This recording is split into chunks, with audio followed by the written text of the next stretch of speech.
Hey, what is up everybody, and welcome back to an unexpected video, because if you have seen my community post, I let everybody know yesterday that my webcam, for whatever ungodly reason, decided to just not work. I don't know what happened with it, and I tried everything. I tried unplugging it, replugging it, turning my computer off and on, you know, all the basic stuff. Then I had to start getting more technical, so I had to go into the device manager and, you know, try and faff around with the drivers, update them, replace them. But you can't update a driver that doesn't exist. It just wasn't there. My goddamn video webcam driver just wasn't showing up. So I was like, it's saying that the webcam, which is clearly connected, because I can physically see it with my eyeballs, that it is in the port. I can see it right now. Just wasn't showing up, and it was confusing the hell out of me. I was hoping, you know, when you just think, you know what it is, if I just go to sleep and I wake up, maybe it'll just magically fix itself. So I did that, went to work, came back. No, it didn't fix itself at all. So I'm going to assume there was just dust inside of it and it wasn't connecting properly, because I used my little spray canister that I used to spray my, you know, the condensed air that you get for the dust and everything in your computer. I used that on it. And I didn't see anything come out, but it worked. It came back on, so, you know, I'm not going to complain about it. I'm not going to stress about it. You know, it worked, thank God. At least something fucking worked. But anyways, bit of a different video today, because by the time I've managed to get this to work and, you know, everything back, I'm not going to be able to do a reaction. It's just, there's no way. So it's a bit of a smaller sort of story time sort of discussion, because I was just having a thought to myself. I absolutely hate it, and it is a fear of mine wanting to be an actor. An actor? I can't even speak. You want to be an actor, Ryan? Learn how to speak, dude. Yeah, wanting to be an actor and all that. Being on stage, especially, is incredibly nerve-wracking to me. More so because I have a very bad fear of being the one that fucks up, you know? I don't want to be that guy, and I have been on stage. Luckily, fingers crossed, to this day, I have not been that guy, and that's more so because I analyze my script. I become the character. I read the ins and outs of that script, and when I'm at work, you know, when I'm just doing what I do, I'm just constantly circling in my head all of the lines and learning everything. I don't just learn my lines either. I learn every line. Because it's important to know what's coming up and not just know all right, this character is about to say this to me. My response is this. And then reading it from your head, worst thing you can do as an actor, because it just sounds like you're reading from a script and you're not acting. You're not becoming the character. So yeah, I analyze and become the script. So I've never had that awkward situation, but I have been on stage numerous times when an awkward situation like that has occurred, and it's no less awkward for myself and the other people involved when somebody else forgets the line. I've almost had it happen to me before, actually. It wasn't my fault, but it did kind of screw things up a little bit, but I'll get that in the story time. So yeah, this video is basically about the fear of fucking up on stage and my stories and my experiences with it, because there are some corkers. So, to start off with, I went to university and I studied screen performance, which is great. I absolutely love acting, and I had a great 3 years. The last year wasn't so good, actually. That was during COVID, so most of the things were over Zoom meetings and coursework. Obviously, it's 70% performance-based, which is obvious. So you're not going to learn too much from writing essays and shit. And then the other 30% were the essays. But then that swapped because of COVID. 70 to 80% of it was essays now. Oh, and it sucked ass, man. It was the worst thing ever. But apart from that, I had a wonderful experience and a wonderful time at uni. Getting drunk, you know. I even went to a couple of a couple of performances and lessons drunk. Well, not drunk. I was sort of hungover, still reeling from the day before.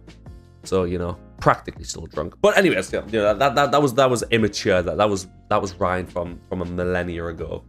But I've had situations in my first year where we did a play called Under Milkwood, which is a olden day sort of Welsh poetry type play. So in this, everything gets described. So normally, the setting is sort of just what you're in.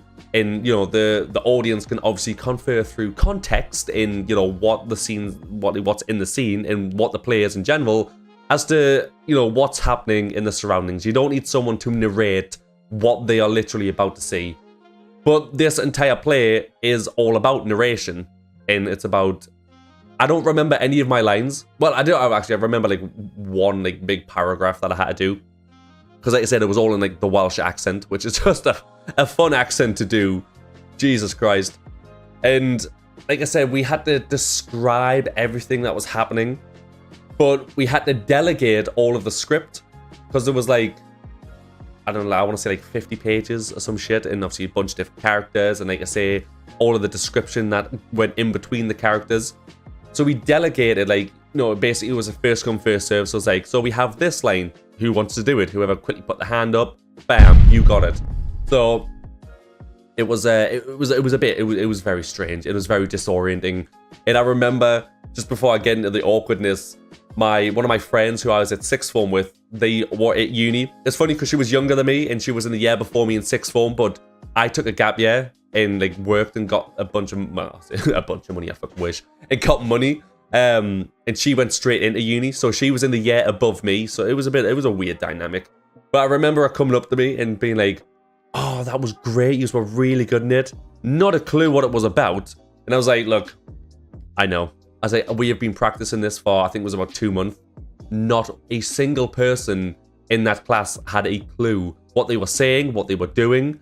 It was so fucking weird. It was so bizarre. But anyways, yeah, so a bunch of the narration got delegated out, and we're being rehearsed and stuff, yeah. And there was a girl, which she could be a video of her own. The most obnoxious, annoying, crazy, nice human that I've ever seen in my life. I'm not going to name her, but I mean, not that she would ever find my videos, but, you know, just in case, I'm not going to name her. She will remain anonymous. She wasn't the nicest person, and she, thought she was a great actress. The first lesson we were in, we all had to introduce ourselves, and the first thing she says was, you know, hi, I'm insert name here.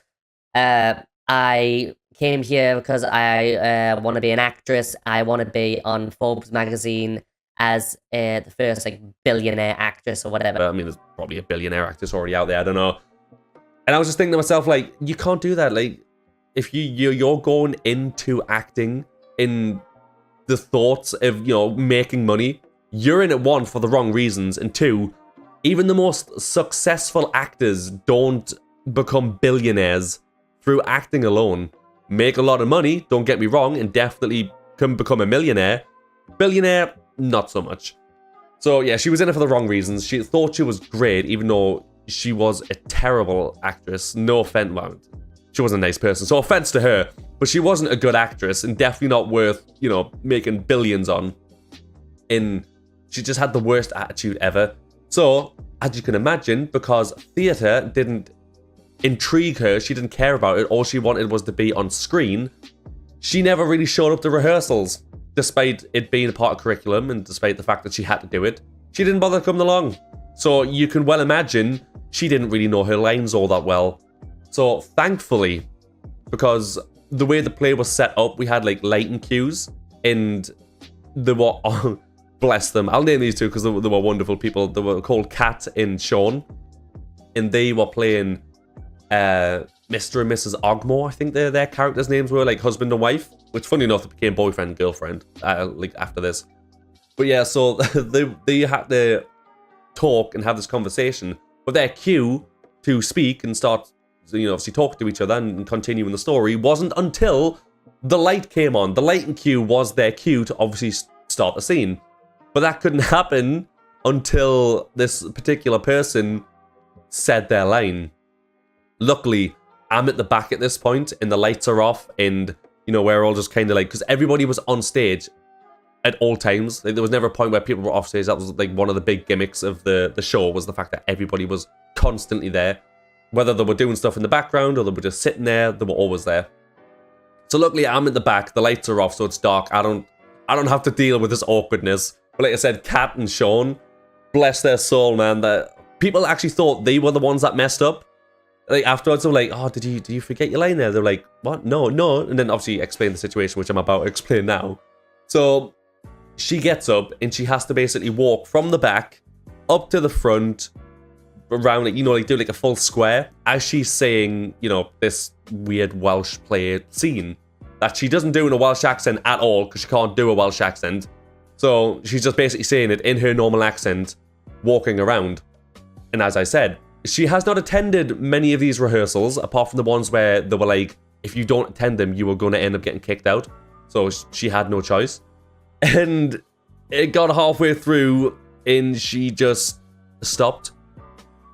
Now, improvisation in acting, if anybody does acting, yes is what you have to do. Yes is what you say. You never say no when you're doing improv. You take in the information, you give it back. You don't just stop and go, no. It's the same when you mess up. Yes, we are all going to know you've messed up. But, it happens on stage. It happens to everybody. So you just kind of get on with it and you just go along with it. No one's going to turn around and be like, "Oh my God, you messed up." I mean, maybe to this particular person, because again, she was not the nicest person in the world. But, you just carry on. The audience have no idea, unless, you've done the same play 5 times and they've came to say it all 5 times, and they're going to know that you've messed up one time. But the audience is not going to know you've messed up. Just carry it on and try to progress it to the next scene. So she gets there, she says from what she remembers, and then it just goes silent. Absolutely silent. And she just puts her hands together, like she's being told off. She puts her head down and she just stops mid-word because she doesn't know what she's saying anymore. And the guy, obviously that's doing the lighting, has this particular word where he has to change the lighting cue that she never got to that point, so it just went silent. And I'm talking about 15 seconds of silence, because the guy realistically, he should have just realized that she's forgot it, seen it, and just quickly changed the lighting. But he didn't do that, so yeah, it was utter silence, and it was so awkward. And we weren't supposed to move at this point, because again, when they're narrating, you're supposed to be sort of frozen in time. And I was sort of side-eyeing it, and I was looking at the audience, and they're all looking around at each other. They can clearly tell somebody's messed up and somebody's forgot the lines. Eventually, the guy does flick the light on. Sean and Kat start doing their scene, and you progress it, and that's it. Happy day is done. But yeah, it was such an awkward experience, and I never want to be in that situation, which, like I said, which is why I analyze and become the script. Because it's so awkward, man. If you've ever been on stage, and the anxiety of forgetting a line is so bad, man. It's so bad. But I still have 2 more stories real quick, which aren't as long.